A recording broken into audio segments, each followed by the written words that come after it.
밀리터리 사이언스의 신묘한 만남 본게임. 오늘 본진으로 곧장 진격해 보도록 하겠습니다. 안녕하세요. 저희는 본게임의 MSG입니다. 네, 자 그럼 오늘의 주제 무엇일지 바로 공개합니다.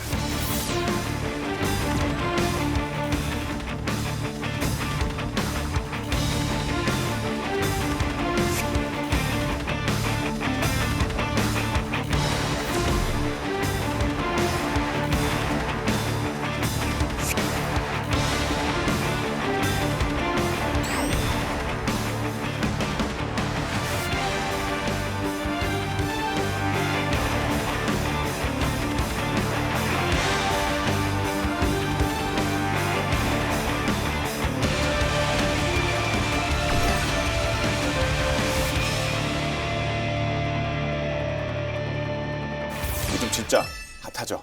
해상 초계기입니다.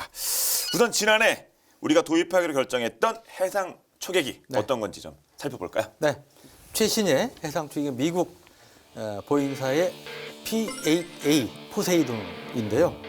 총 6대를 구입할 예정이라고 합니다. 근데 총 사업비는 1조 9천억, 2조 가까이 되는데 그러면 한 대에 3천억이냐?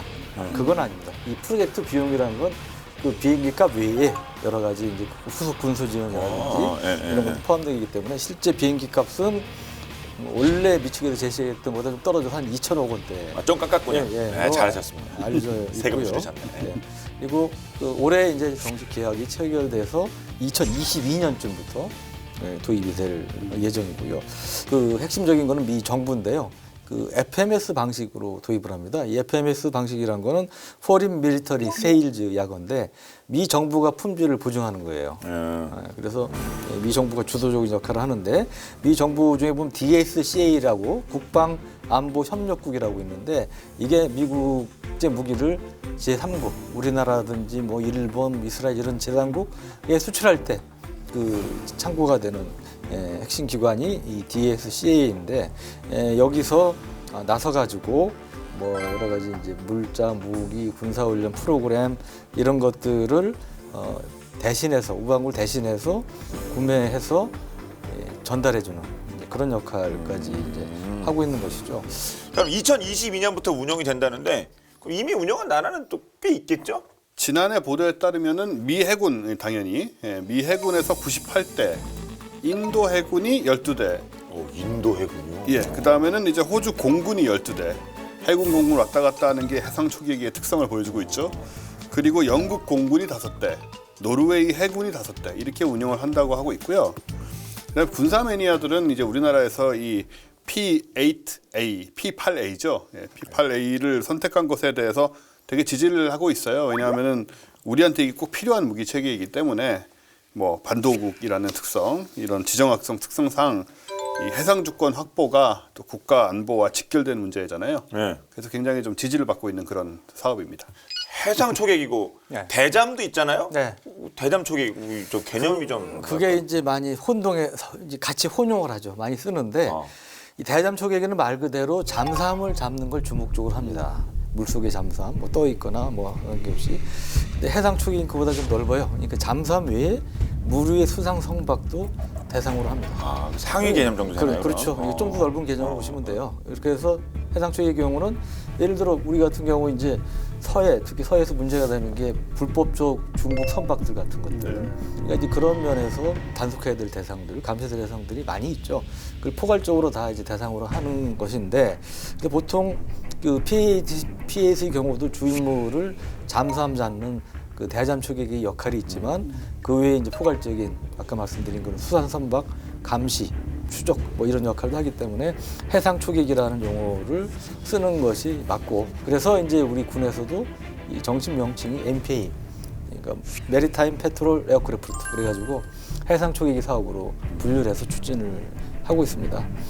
이거는 장시간 비행할 수 있고 또 목표로 하는 수역에 빠른 속도로 종전의 초계기에 비해서 진출해서 작전할 수 있다는 게 장점으로 꼽을 수가 있겠습니다. 네.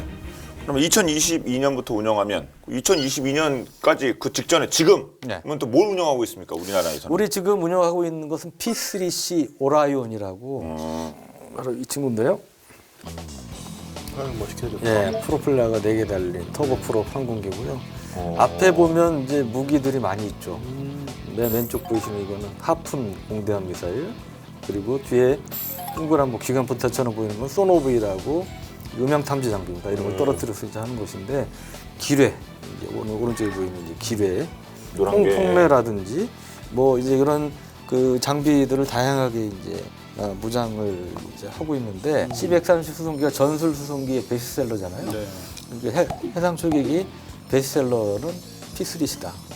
그리고 우리 해군 같은 경우는 지금 16대를 이제 보유를 하고 있고, 그 외에 이제 일본, 캐나다, 호주, 네덜란드 뭐 여러 나라에서 운영을 하는데, 미군이 지금 한 240대 정도를 운영을 하고 있고, 일본이 엄청 많습니다. 미국을 제외하고는 가장 많아요. 거의 100대 그 정도. 여기에는 해상초계기 외에 EP3, OP3 그래가지고 이제 전자 정찰기로 개조된 그런 것도 운용을 이제 하고 있고요. 이 엔진이 여기 보시다시피 이제 터보프롭 4개인데 4,910마력짜리 엔진을 4개를 갖추고 있고, 뭐 어뢰나 하푼 미사일 등 각종 무장을 장착하고 12시간 이상 임무 수행이 가능하고요. 뭐 최대 속도는 시속 750km, 음속은 아닙니다. 근데 초계기이기 때문에 너무 빨라도 사실 문제예요. 아, 그래서 프로펠러인가요? 예, 터보 프롭 항공기들이 별수록 프로펠러가 예. 시대가 어떤데 프로펠러 타고 다니나 모르겠죠. 750 장시간 안정적으로 비행하는 게 중요하니까 터보 프롭 항공기 항속거리는 5,500여 킬로 되고 있고, 이게 저도 이게 타고 한 5시간 비행을 타보셨어요? 예. 아, 은근슬쩍 또 본인 자랑하시네. 예. 5시간 타봤는데 웬만한 여객기 같아요. 아, 그래. 예. 승무원이 한 12명 타고 있고, 이 항공기 특징 중에 하나, 우리 군용기 중에, 그러니까 뭐 수송기 이런 거 빼고, 특수한 수송기 빼고, 바가 있어요, 바? 유일하게 화장실이 있는 화장실이 있는 항공기입니다. 군용기 중에. 다른 군용기는 화장실이 없나요? 전투기는 물론이고, 네. 그보다 큰 항공기에도 화장실이 따로 있는 경우는 없어요. 그럼 어떻게 해요? 네. 유사시에는? 네, 그러니까 보통은 미리 이제 해결하고 한다든지 뭐 이제 그런 식으로 하는데, 여간 P3C 같은 경우는 이제 화장실에 있는 항공기로 군에서 이제 자랑을 하고 그랬죠. 아, 그러니까 그 작전이 기본적으로 말씀하신 대로 길게 가야 되기 때문에 오랫동안 해야 되고, 그리고 이게 또 생각보다 높이 비행을 안 해요. 한 300m 이하 저공 비행을 많이 하는데, 그러다 보니까 이게 굉장히 많이 흔들리더라고요. 예. 그럼 더 자주 가야 되는데. 예. 그러니까 저도 그 전날 술을 먹고 탔는데 아주 혼났습니다. 예. 그냥 정상적인 상태에서 타도 비행기 멀미를 할 상황인데 워낙 흔들려가지고. 예.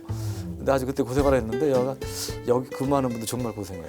이게 영화 같은 데 보면 이렇게 초계기 내는 게 보면은 안에 딱 타면 전부 벽면 바라보고 이렇게 막 전자장비 있고 뭐 이게 헤드셋 쓰고 다 그렇게 돼 있습니까, 안쪽에? 예, 그런 식의 이제 스크린을 보는 분도 있고, 네. 그다음에 이제 관찰을 하는 분도 있는데, 보통 이제 레이더라든지 뭐 음향 탐지 장비라든지 역할에 따라서 이렇게 좌석이 있죠. 네. 좌석이 있고, 그런데 이게 기본적으로 이 잠수함뿐 아니고 이상한 선박도 감시를 해야 되니까 너무 높이 뜨면 확인할 수가 없잖아요. 그러니까 이제 아주 높게 날지는 않아요. 이 P3 뭐 이게 좀 화제가 된 적이 있었죠? 네, 2017년에 오라이온 이 기종이 러시아 해군의 킬로급 잠수함을 78시간 동안 추적을 해서 결국은 잠수함이 무리로 부상을 하게 만들었습니다. 잠수함이 무리로 부상한다는 말은 항복한다는 얘기거든요. 아, 이렇게. 물론 이제 전시 상황은 아니니까 부상했다고 뭐 폭격을 하고 이런 건 당연히 아니지만 잡아가거나 그런 거 네. 나포 이런 건 아니겠습니다. 이게 울릉도 남쪽 공해상의 동해에 한미 연합훈련을 하고 있었는데, 미 해군 함정이 국적 불명 잠수함을 감지를 했어요. 그리고는 우리 해군에 통보를 합니다. 그래서 이제 C3 CK가 출동을 하게 되죠. 그래서 추격을 하고 결국은 이제 킬로급 잠수함이 못 견디고 부상을 하고 미안하다, 우리 왔다 간다 그러고 항복을 한 건데, 이런 거를 보면 이제 해상 초계기가 그 해상이라는 말 이상으로 잠수함, 확실히 잠수함을 상대했을 때 위력적이라는 거를 다시 한번 이제 보여주는 상황이고, 이 바다에서 잠수함을 탐지를 하고 또 쫓아가고 뭐 어떤 상황에서 격침도 시켜야 되는데 이거를 한다는 게 이제 쉬운 일이 아니고 특히 수상에 배가 하는 건 굉장히 어려운 일인데 그걸 위해서 이제 광범위한 초계 능력 그리고 속도 뭐 잠수함 탐지 첨단 기술 이런 게 접목이 된 해상 초계기가 또 굉장히 필요한 전략이다. 이렇게 증명한 사건이죠. 네. 근데 이 잠수함은 뭐 우리도 여러 번 다뤘지만 양차 세계대전 때 1차, 2차 모두 독일의 유보트가 상당히 큰 역할을 하지 않습니까? 이 유보트를 잡기 위해서 그 초계기가 등장을 하는데 그 당시 특히 2차 대전 때는 그 독일군이 유보트를 활용해서 그 연합국의 함정은 물론이고 그 보급 선단을 대거 격침을 시켰잖아요. 그때 이제 썼던 독일군 작전이 우리 흔히 얘기하는 울프팩, 그러니까 1위대 작전이라고. 이 1위대처럼 달려 들어가지고 무력화하는, 격침시키는 이런 작전을 펴서 큰 피해를 줬는데 그때 이제 그 연합군이 이 유보트를 어떻게 잡아야 되나 이제 자나깨나 고심을 했겠죠. 했는데 그때 얘들을 감시하기 위한 그 항공기로 아무래도 장시간 먼 거리를 비행할 수 있는 그런 항공기를 이제 찾게 됐는데 그게 바로 이거였습니다. 재밌게 생겼네요. 근데 이게 벤투로라는 건데 이게 원래 폭격기였어요. 폭격기로서는 별로 인정을 못 받던 이제 그런. 그래 영화에서 잘 못 본 것 같은데요, 얘는. 네. 이게 저공해서 비행 성능이 비교적 안정적이고 뛰어난 성능을 발휘할 수 있는 이러한 특징이 있었는데 이게 이제 잠수함 딱 맞았던 거죠. 벤투라 GR NK5 형을 이제 초계기 사양으로 이제 개발을 하는데 여기서 이제 폭격기일 경우는 뭐 적 전투기 격추하기 위한 기관 총잔이 뭐 이런 무장들이 있을 때 그걸 줄이고 폭탄창은 넓히고 해가지고 거기에 이제 어뢰를 장착을 했고 또 연료 탑재량도 늘려서 항속 시간하고 이제 항속 거리도 늘린 거죠. 기수 여기에 있던 그 폭격수 자석을 없애고 이 대수상 레이더를 장착을 했는데 지금 잠수함은 뭡니까? 보통은 물속으로 가고 전에 얘기했던 이제 충전, 슈노클링을 할 때 그럴 때나 이제 부상하는 게 잠수함이잖아요. 하루에 한 번 정도. 네. 2차 대전은 거꾸로. 보통은 물 위로 가고 아 그래요? 예, 작전할 때 물속에 들어가는 게 이제 2차 대전 잠수함 개념입니다.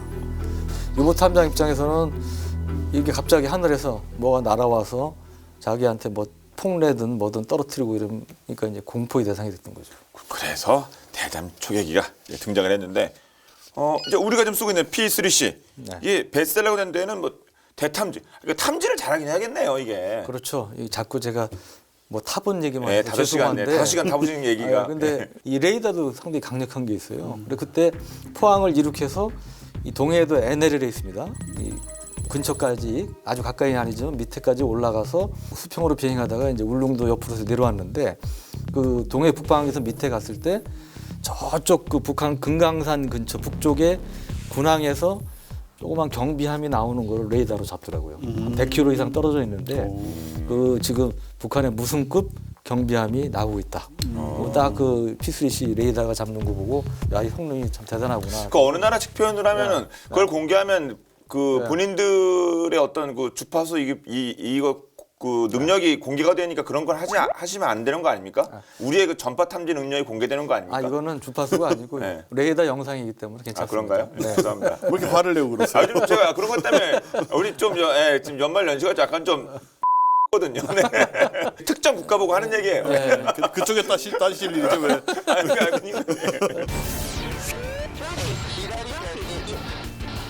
受精ながら人的確認した現在左流言間である 초계기 발전에 있어서 사실은 또 자극제가 있었어요. 뭐 출발점이 잠수함이었지만 자극제가 된 거는 이제 원자력 잠수함. 세계 최초의 원자력 잠수함인 노틸리우스호가 1950년대 나왔잖아요. 원자력 잠수함은 이론상으로는 무한대로 잠항할 수 있으니까. 네. 그러니까 탐지가 매우 어려워진 거죠. 이 다양한 탐지 수단이 필요하겠다. 또 속도가 빠르니까 빨리 내볼 수도 있고. 그래서 이 레이더라든지 이런 다양한 장비를 갖췄는데 그중에 예를 들면 탐지 거리가 한 무려 한 370km가 되는 이러한 이제 AN APS 137 레이더 같은 것도 있고 360도 커버할 수 있는 그런 것도 있고 그 외에 이제 잠수함이 물속에서 얕은 수심에 있으면 그 온도 차이 같은 게 좀 식별이 되지 않겠습니까? 그 잠수함 열이 날 잠수함에 테니까. 의해서 네. 그 수온의 차이 같은 걸 그 영상에서 식별하는 이제 적외선 탐지 체계 같은 것도 있고 그 외에 이제 전자파를 탐지해서 경보를 주는 ESM 장비라는 것 그런 것도 있고 또 하나 이제 대잠 초계기들이 공통적으로 대부분 다는 아니고 대부분 갖고 있는 장비 중에 하나가 MAD가 있습니다. MAD 영어로 미쳤다는 의미가 아니고요. 그 마그네틱 이 약어인데 모르시죠? 모르시니까. 자기 탐지 장비 영어를 너무 많이 써가지고 네. 그러니까 보통 꼬리 뒷부분에 길게 이렇게 나와 있어요. 이 매드가. 근데 왜 그러냐면 잠수함 자체 거대한 쇳덩이잖아요. 그렇겠죠. 그러니까 이제 물 속에 그 자장에 변화가 생겨요. 그래서 이제 그거를 미세한 차이를 탐지하는 뭐 그런 것도 갖고 있고 그 외에 그 소노브이라고 항공기에서 바다로 퐁 떨어뜨리는 게 있습니다. 물속으로 떨어뜨려 가지고 거기서 이제 그 음향을 발신을 해서 적 잠수함을 탐지하는 그걸 이제 소노브이라고 그러는데 그거가 이제 과거에는 뭐 10개도 안 되고 그랬는데 이거는 30여 개 정도 많은 소노브이를 또 탑재하고 있는 것도 강점 중에 하나죠. 소너부이? 전 그거 처음 들어보거든요. 소너부이가 뭐예요? 뭐 방금 말씀하신 그대로인데요. 부위란 건 물에 떠 있는 걸 부위라고 그러잖아요. 아 그런가요? 그렇죠. 예. 이 초계기에서 얘를 이제 낙하산을 붙여가지고 원하는 장소에다 떨어뜨려요. 그럼 얘가 거기서 이제 음파 탐지 신호 같은 거나 뭐 탄성파 신호 같은 거를 보내가지고 밑에 잠수함이 지나다니는지 아닌지 확인하고 있다가 뭐가 걸리면 걸리지 않더라도 계속 이제 초계기하고 무선 신호를 주고받는 거죠. 그래서 리모컨 비슷하게 멀리 보내놓고 신호가 들어오면 초계기한테 알려준다. 그래서 그 자리에 뭐 배나 이런 게 없어도 계속 바닷속을 추적할 수 있는 그런 원격 장치. 이렇게 생각하시면 되고요. 낙하산을 통해서 지정된 장소에 이제 핀포인트로 떨어뜨려야 돼요. 아무데나 막 이렇게 막 떨어뜨리면 의미가 없으니까. 그리고는 이제 해수면은 무선 송신부를 장착한 부표 부분이 이렇게 떠 있게 되고 그 소나 부분은 설정된 깊이까지 밑으로 내려가게 돼요. 그래서 이제 밑에 소나에서 받아서 전파로 항공기에 이제 그 초단파 신호로 보내게 되는 것이고 그걸 이제 항공기에서 분석을 해가지고 데이터 패턴 같은 걸 통해서 이제 물 밑에 있는 잠수함의 종류도 판별할 수 있고. 저 운영할 때 상갑 측량권 비슷하게 네. 3개 이상을 떨어뜨려서 위치를 파악한다고 그렇죠. 그러더라고요. GPS도 우리 저 내비게이션 쓰는 위성 3개 이상의 신호를 받아야 돼요. 기본적으로. 아, 그런데 하늘에 3개가 있군요. 예, 하늘에서. 우린 단말기가 하나인데. 예. 아. 보통 단말기에서 지금 이렇게 잘 안 나오지만 GPS 신호를 7, 8개까지 받는 경우도 있어요. 아, 그런 거예요? 네, 근데 기본적으로 3개 정도는 받아야지 좀 안정되게 위치가 나옵니다. 아, 그렇군요. 또 하늘이나 땅이나 또 물속이나 그렇구나. 예. 자, 잠수함을 추적하는 소나. 그런데 이 소나의 원리가 고래들의 의사소통법과 흡사하다고 하는데요. 그래서 고래들이 착각을 하기도 한다는데 어떻게 된 일인지 건방야사에서 고래 언어에 대해 살펴보도록 하겠습니다. 함께 보시죠.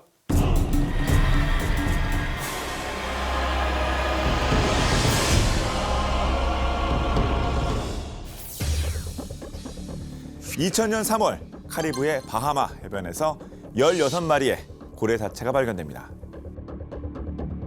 그런데 해양 포유류학자 케네스 발콤이 충격적인 주장을 내세우는데요. 고래가 죽은 원인이 잠수함을 탐지하는 소나 때문이라는 것. 그럼 왜 이런 주장을 펴게 된 것일까요?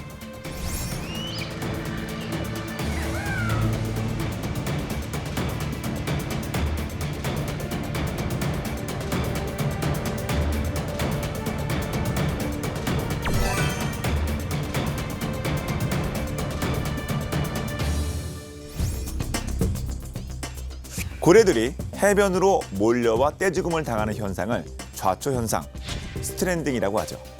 미스터리한 고래의 죽음을 두고 여러 원인이 지목됐습니다. 첫 번째 원인은 기생충 감염설.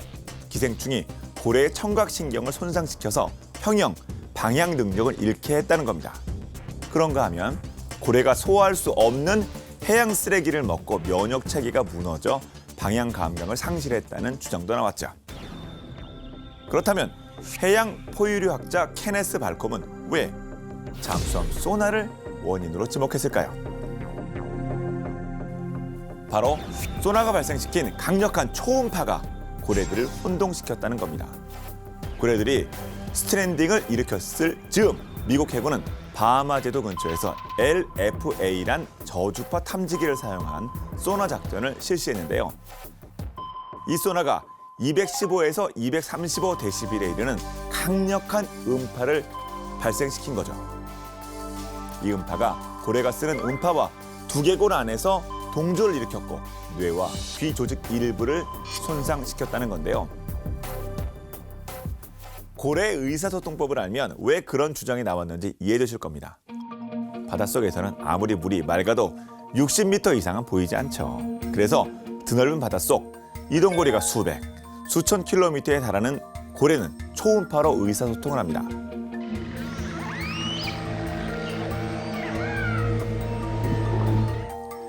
고래들이 사용하는 방식은 반향정위인데요. 다른 고래와 대화를 나누거나 물체의 위치, 거리, 크기, 방향 등을 파악하기 위해 초음파를 쏘아보내고 부딪혀 돌아오는 것을 인식하는 거죠.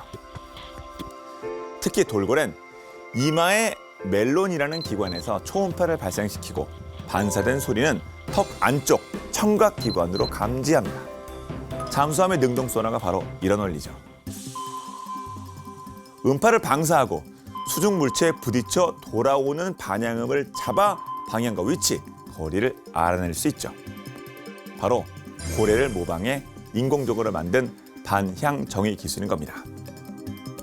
이런 소나의 초음파 세기는 190에서 250데시벨에 달하는데요. 반면 고래의 소리는 180여 데시벨 정도입니다. 그러므로 군함의 초음파가 강한 음을 쏟아낼 경우 고래의 소리가 묻힐 수 있는 거죠. 하지만 아무리 강력한 소음이라 할지라도 고래들의 언어 벽을 쉽게 무너뜨릴 수는 없을 것 같은데요. 영리한 돌고래의 경우 약 700종류의 소리를 내는데요. 의사소통에 초음파만 이용하는 것이 아닙니다. 휘파람 같이 휙휙 거리는 소리를 내기도 하고 터져나와 딱딱거리며 진동하는 소리를 내기도 합니다.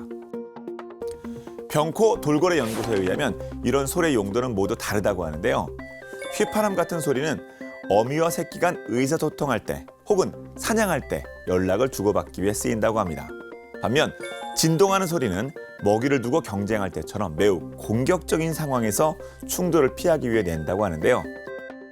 또한 사람도 나라마다 언어가 다르듯 돌고래도 살고 있는 바다 위치에 따라 언어가 다르다고 하는데요.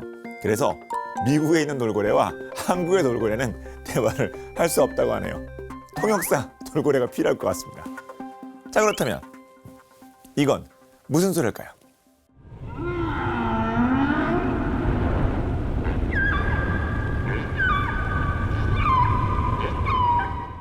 네, 바로 혹등고래 소리입니다.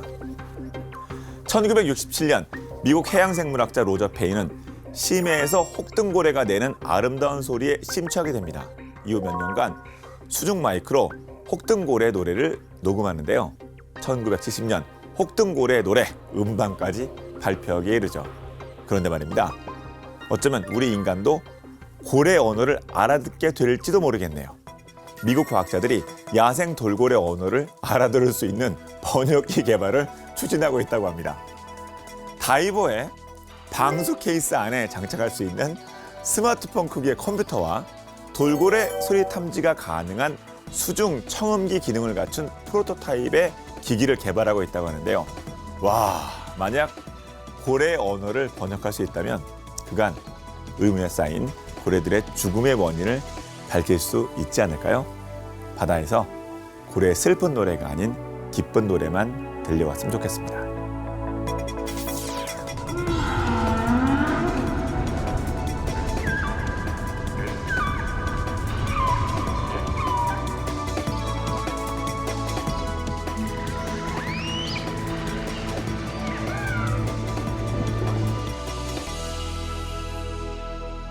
근데 인간이 높은 소리를 저기 할 때 돌고래 소리 낸다고 그러잖아요. 가수들 고음을 돌고래 창법이라고. 제 젊은순 됐었어요. 아, 20대 그거 때. 내셨어요?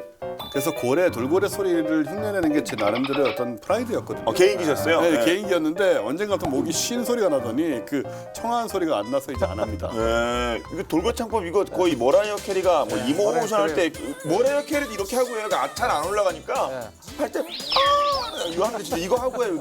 그걸 하셨어요? 네, 비슷하게 했었어요. 네. 나름 대단하십니다. 인간의 한계 내에서 그 모임 같은 데서 인기 있으셨긴.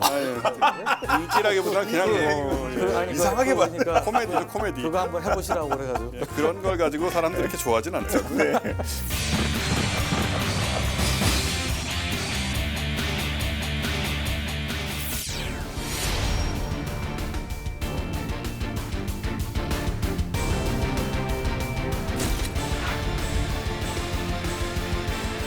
레이더 빔을 뭐 쐈는데 안 쐈다. 야, 니네가 쐈는데 주파수는 공개 못한다. 근데 이게 무슨 얘기입니까? 그러니까 핵심은 이거예요. 우리 일함대 이제 광개토 대항함이 그 대화태호장이라고 있어요, 동해에.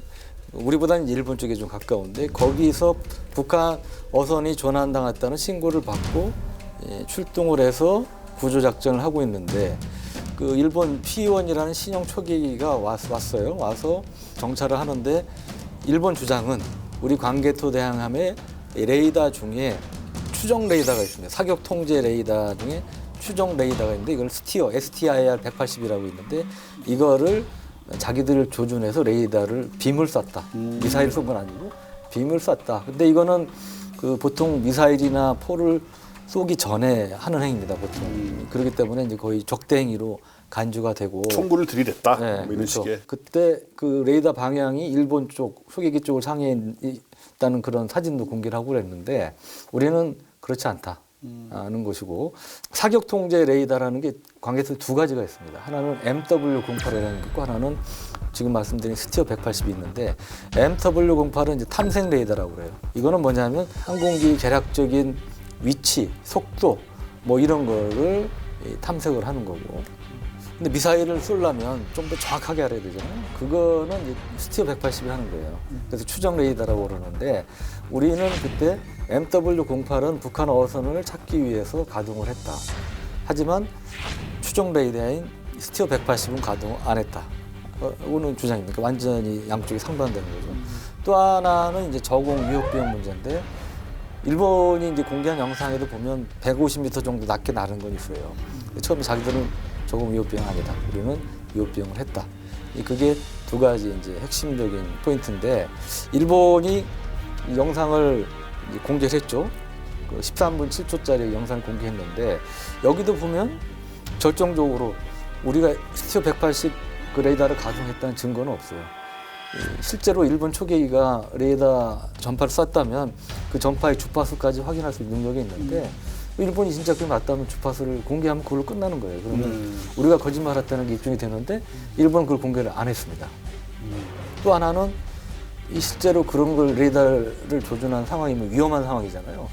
그러면 좀 긴장하는 게 있어야 되잖아요. 쟤들 왜 이런 거 조준하지? 야 그러면 회피하라 뭐든지 뭐가 있어야 되는데 그런 액션이 전혀 없고 너무나 일본 초계기 조종사들 승무원들 목소리 듣는 거나 차분하잖아요. 그거는 또 군기가 빠져서 그런 거 아닐까요? 그래서 여하간 간에 이제 그런 면에서 우리 정부나 해군 입장에서는 일본이 이제 거짓말을 하고 있다는 거고 일본은 또 한국이 거짓말을 하고 있다는 거고 그런 점에서 이제 첨예하게 대립을 했어요. 이거 저는 칼럼 썼지만 아니 그러면 일본 그 레이더 주파수 공개해라. 자기 분명히 잡았을 텐데 초기고. 그러게요. 그것만 나오면 그냥 그건 정말 스모킹 거니까. 예, 그러니까 정리가 되는 건데 하여튼 그런 점에서 상당히 한일 간의 첨예한 이제 갈등 양상이 됐고 참고로 이 스티어 180 레이더는 어떤 거냐면 그 MW08로부터 이 적 항구가 있다면 그 정보를 받아가지고 정밀하게 이게 속도가 얼마나 되고 고도가 얼마 그 추적을 해서 미사일을 유도를 해준다. 그러면 광개토 대항함에 시스페오라를 함대원 미사일이 있는데 그 미사일 레이더 유도를 받아서 발사가 되는 거죠. 그러면 이제 적 항공기를 격추할 수 있는 건데 그 당시 우리 해군은 이제 그런 것은 전혀 아니었다. 이제 그런 것이죠. 예. 그 비행하는 거 진짜 그 뭐 위협 비행 그 부분도 앞서 말씀하셨는데 이거 짚고 넘어가야 할 것 같아요. 화면에 다 나왔어요, 솔직히. 화면 나와서 저도 봤는데 자기네들 찍은 영상에 보니까 엄청나게 낮게 날고 있는 게 이제 또 공기가 이미 된 상태였고 그래서 그 상황이 그랬대요. 그 광개토대왕함의 오른쪽 150m 고도로 위협적으로 150m 굉장히 낮은 거잖아요. 그렇지. 그것도 엄청나게 가까운 거고. 그런데도 불구하고 저공비용을 하지 않았다고 주장을 하고 있는데 자기네들 영상에 방위성에서 공개한 영상에 그 저공비용을 하는 게 나와 있기 때문에 글쎄요. 지금 어느 쪽이 사실을 말하고 있는지는 좀 어느 정도는 좀 감이 오는 상황이 아니냐. 저는 개인적으로는.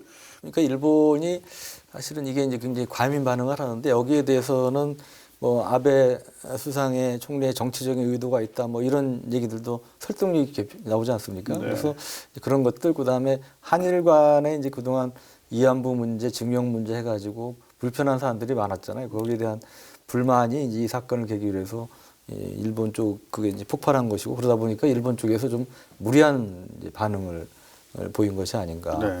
이제 그런 해석도 이제 뭐 설득력 있게 이제 나오는 것 같고요. 근데 아쉬운 것은 이런 그 뭐 다른 얘기지만 한미일은 안보 동맹까지는 아니더라도 유사시 이제 안보 협력을 긴밀하게 해야 될 사이인데 지금 이제 이렇게 갈등이 안보 문제에 있어서도 이제 갈등이 골이 깊어지니까 그런 점들은 참 안타깝게 생각이 됩니다. 그 일본조 초계기가 P1이잖아요. 네.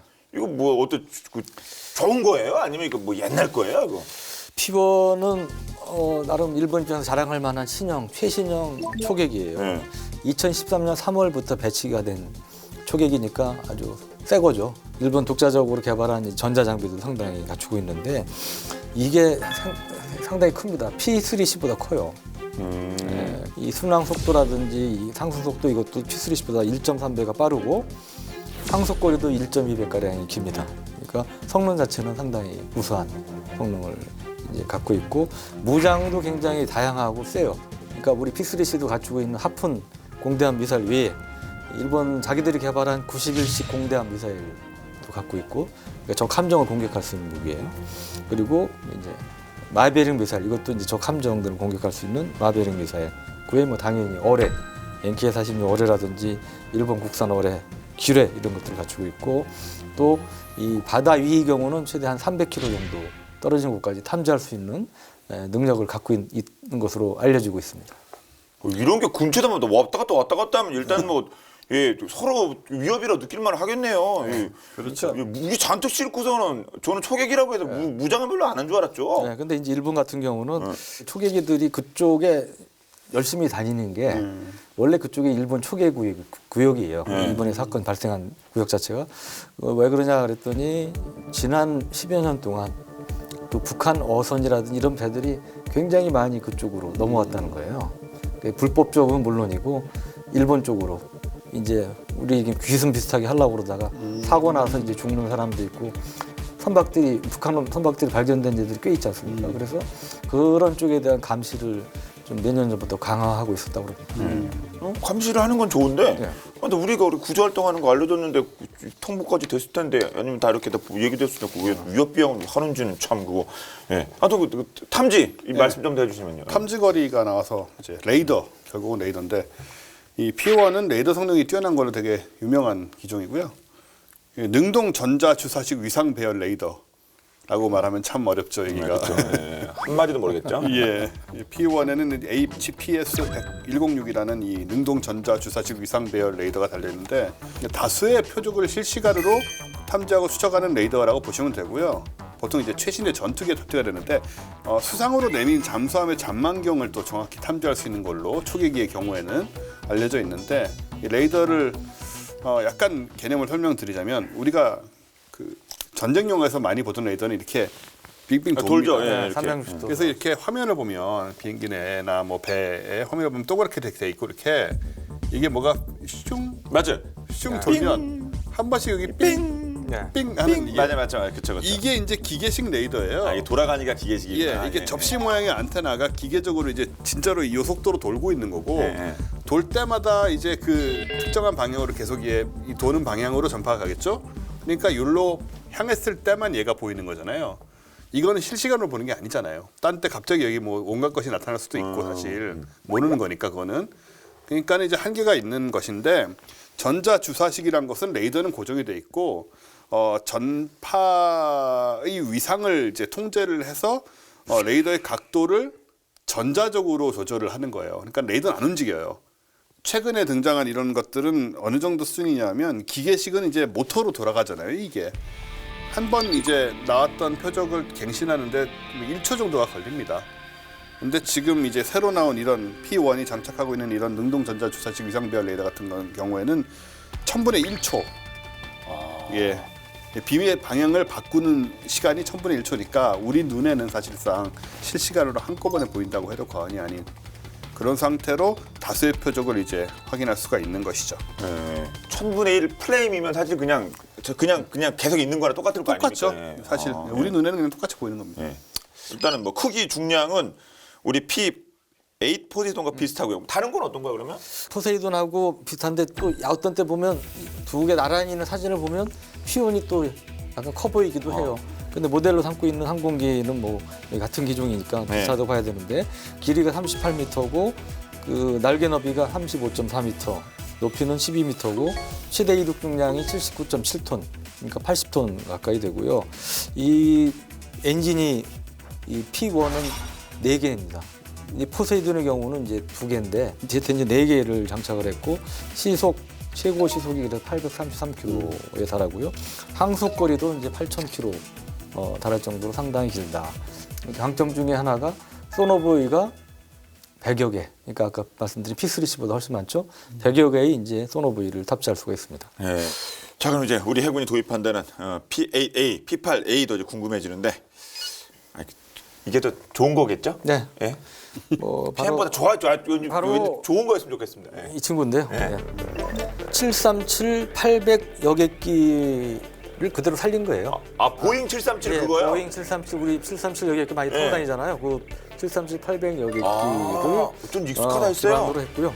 날개는 이제 737 900이 주익을 결합을 시켜서 개발을 했고 대잠수함, 그 잠수함 잡는 거 외에 그 적 함정, 수상 함정 등을 공격하는 대함 작전 같은 이제 그런 임무를 맡고 있고 그 외에 뭐 정보 수집, 감시, 수색 구조, 재난 구호 뭐 이런 이제 다양한 임무들을 맡고 있고 P의 특징 중에 하나가 P3C보다 좀 높은 고도를 비행하게 되어 있습니다. 예, P3C 아까 뭐 1000피트 안팎 얘기하고 그랬는데 높은 고도를 비행하면서 더 멀리 비행할 수 있죠.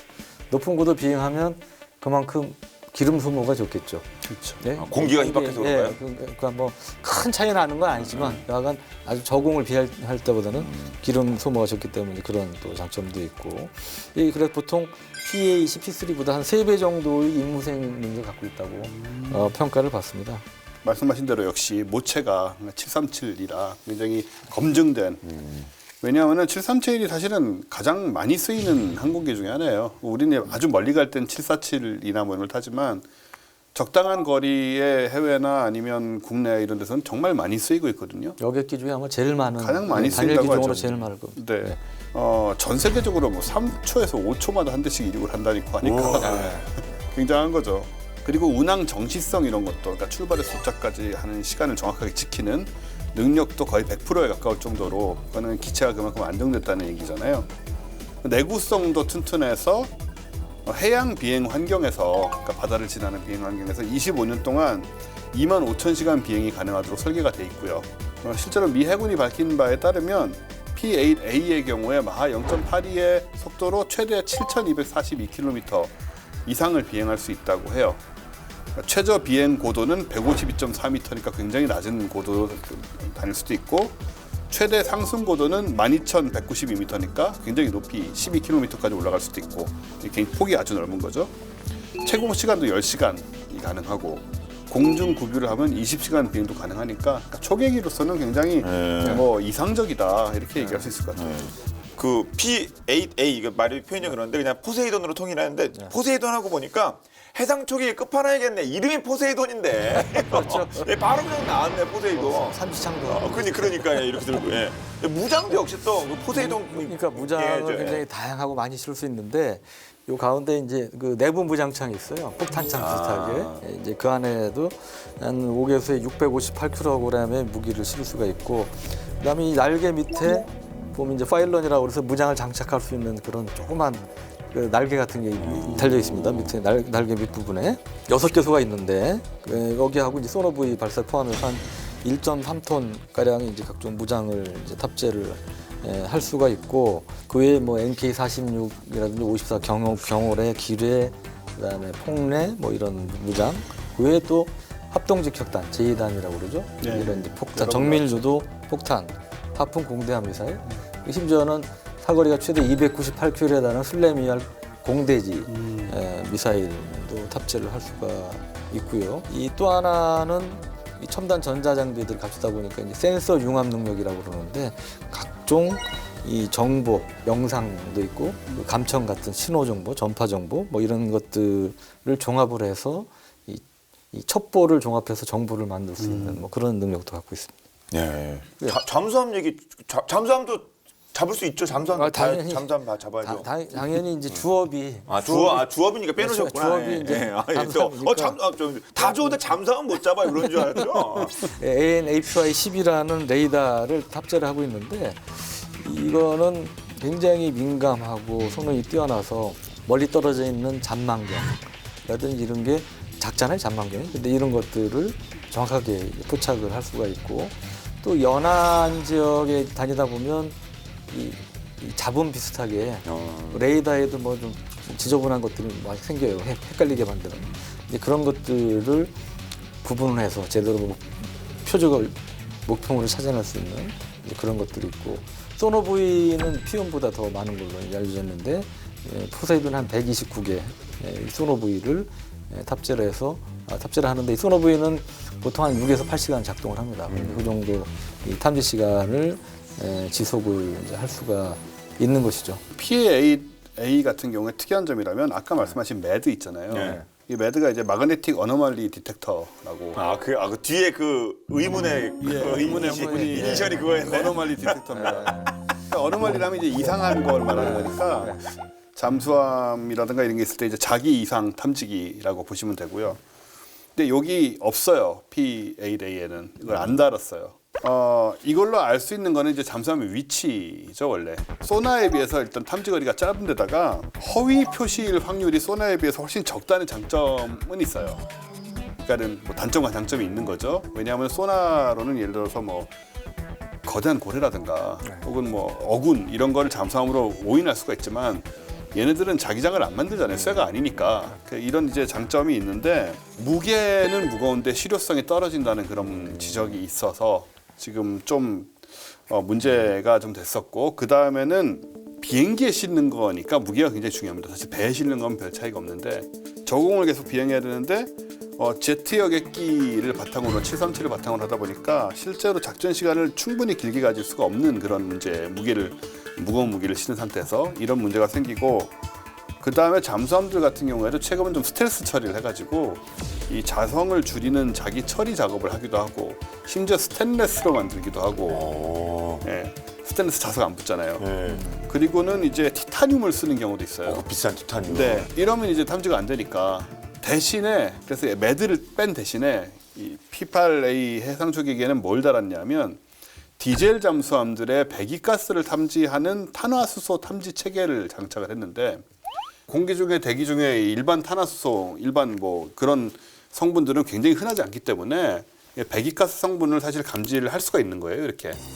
그래서 이게 오히려 물론 뭐 원자력 잠수함 같은 경우에 이런 게 없겠지만 디젤 잠수함이 아무래도 좀 흔하다 보니까 디젤 잠수함의 배기가스 정도는 우리가 탐지하는 것이 무겁고 비싸고 그런 매드를 쓰는 것보다 낫다고 생각을 아마 한 것 같아요. 그래서 이제 요거를 쓰고 있고 사실 이 탄화수소 탐지 체계는 2차 대전 이후부터 일부 해상 초계기에서 스니퍼, 냄새를 맡는다는 얘기죠. 라는 이름으로 사용을 되고 있었어요. 이건 상당히 효율적으로 디젤 잠수함의 배기가스를 확인할 수가 있습니다. 이게 근데 물 속에서는 배출이 안 될 거 아닙니까? 그렇죠. 그러니까 스노클링 할 때 이제 나오겠죠. 나와서 예. 배출을 하겠죠.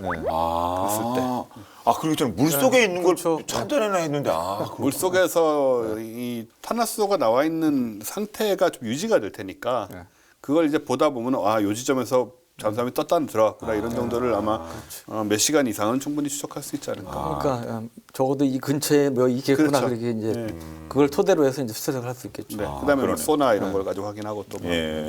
그동안은 헬기라든지 항공기에서 적 잠수함을 공격하려고 그랬으면 일단 낮게 내려와서 거기서 어뢰를 투하하는 형태로 공격을 합니다. 우리 P3C나 아니면 뭐 대잠 헬기 같은 경우 이제 그런 식으로 해서 청상을 떨어뜨린다 이런 식의 공격을 했는데 포세이돈의 경우는 훨씬 높은 고도에서 이 어뢰에 날개를 달아가지고 날개를 달아서 우리 GPS 활강유도 폭탄처럼 상당한 그 거리를 날아가서 대충 추정되는 해역 근처에서 이제 떨어지는 거죠. 그 물속에 들어가서 어뢰가 작동해서 적 잠수함을 공격하는 이제 그런 형태의 작전 개념 적용이 될 수 있고 또 하나는 이 MQ-4C 트리톤이라는 그 장거리 대형 무인기가 있는데 이거는 이제 우리 전에 얘기했던 글로벌 호크 있지 않습니까? 장거리 고고도 무인 정찰기. 글로벌 호크를 해상 작전형으로 개조한 게 트리톤이에요. 그래서 바다에서의 뭐 선박 감시라든지 추적, 뭐 이런 해양 감시 활동 위주로 하는 이런 것을 하는 게 이제 MQ-4C 트리톤인데 이거하고 연계를 하는 거죠.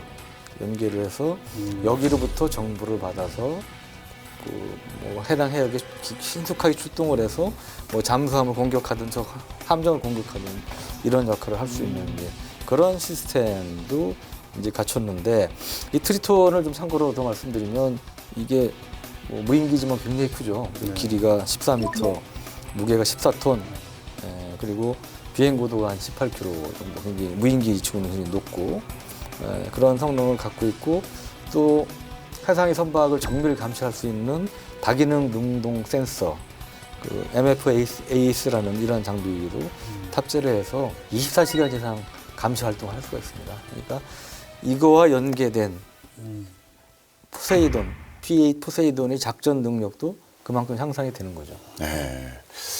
자, 이렇게 해서 은밀하게 접근하는 잠수함 킬러기도 하죠. 그래서 은근하게 됐던 오늘 본 게임의 주제 해삼 초계기의 세계 살펴봤습니다. 오늘 본 게임은 아쉽지만 여기까지 하고요. 저희는 다음 시간에 더욱더 화끈한 전술로 돌아오도록 하겠습니다. 네, 지금까지 저희는 본 게임의 MSG였습니다. 고맙습니다. 네. 그렇습니다.